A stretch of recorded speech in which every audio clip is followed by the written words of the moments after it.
another Flintstones episode review, so I know I'm a few days behind, just forgive me, I'm trying to catch up and not miss another week. So, anyway, we are on episode 13 of season 1, which is the drive-in. So, much as the name implies, Fred, in one of his bonehead schemes, decides he's gonna quit his job because he's in a rut and gets Barney on board with this, and they decide they'll go into something new where they can be their own bosses. However, they're broke and they can't just, buy a business, so they have to figure something out.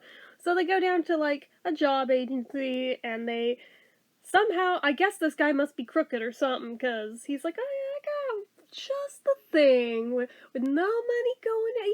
Yeah, I got just the thing for you. This will drive it. I'll show it to you. Just let me make a quick phone call. Yeah, this thing had failed before, and he knew he was selling them a dump, but didn't matter. Didn't matter. They were like, we'll take it. Next thing they know, before they've even gotten home, Betty's gotten a call at her house from somebody wanting to sell them 2 tons of dino meat, and both houses have gotten calls from these 2 girls that want their waitressing jobs back at that place. Yeah, but they're trying to keep hush-hush to the wives about this because they don't want them to know that they quit their jobs. They don't want them to know anything until it's, all successful and shit, which, I get that.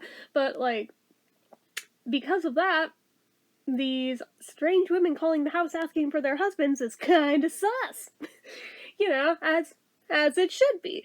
So, they both deny everything, and they come up with cover stories for it, till the waitresses show up at their houses, and they sing their car hop song, which I will not do here.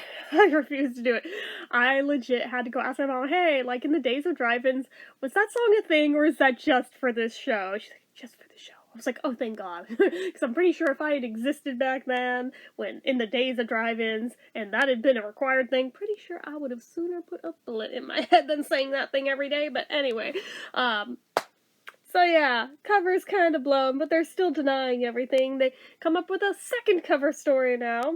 They're just digging themselves in deeper. They always do. Why they can't just be honest with their wives, I don't know, but for some reason it seems to go against their religion to just be honest with the wives on anything. So they get this thing up and running, and of course, the wives suddenly feel bad because they're buying the phony second cover story.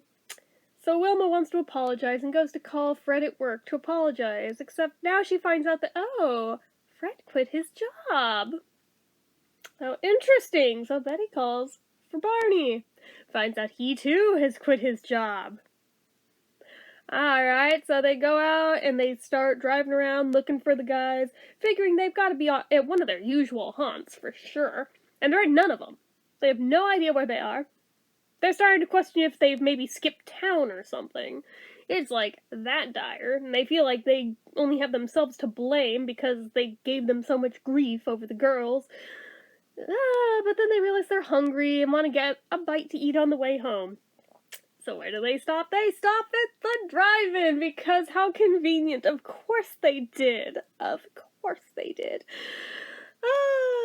So, of course, the same girls are the ones waiting on them there, that brings them their sandwich and their drink. And they're recognized, and they're like, hey, could you do us a big favor since you remember us and everything? Could we borrow your waitress uniforms so we can play a prank on our husbands? And they're like, yeah, we're kind of tired of this job anyway. We want to move on. So they give them the uniforms. They go in, see how long it takes the husbands to notice that they're even there, which neither of them do right away. Yeah, as soon as the jig is up, yeah, funny thing, they're suddenly out of the diner business. Yes, curious. So, the wives pretty much pleaded to the old boss to get the guys their jobs back, and they got them back. So to celebrate, they go out to dinner. And apparently had not said another word about the whole thing. And the guys are actually very proud of them for that. They're like, yeah, some wives would make you feel real small about something like that. Next thing they know, Betty and Wilma are up on stage in costume singing the car hop song. Just to shame them. And that's how it ends. But, it was a fun episode. I liked this one. Even if that song is so repetitive that once it gets in your head like a little earworm, good luck getting it back out. It's still stuck in my head. It's been hours and it's still stuck there, and I'm like, oh shit, how long have I stuck with this for?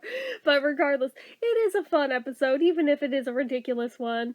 I feel like we should probably be keeping a tally at this point of how many jobs are these guys gonna go through between the two of them before they end up at the quarry, you know? At what point did that become canon?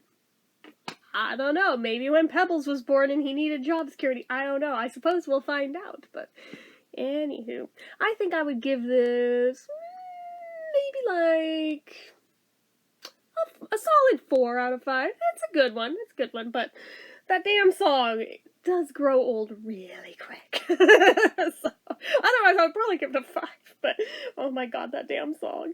Anyway. But yeah, that is it for this one, guys. So as usual, you know what to do. If you like this video, go ahead and give it a like. If you're not already and you'd like to be, click subscribe. Hit that notification bell icon so you never miss an upload. Leave comments down below. Make sure you're following my social media accounts, my Facebook fan page, my Twitter, my Instagram, my eBay, my Reddits, everything and more. It's all down below. And if you like what I do here on this channel and you'd like to help support it, the donation link, as always, is down in the description. Anyway, guys, till next time, see ya.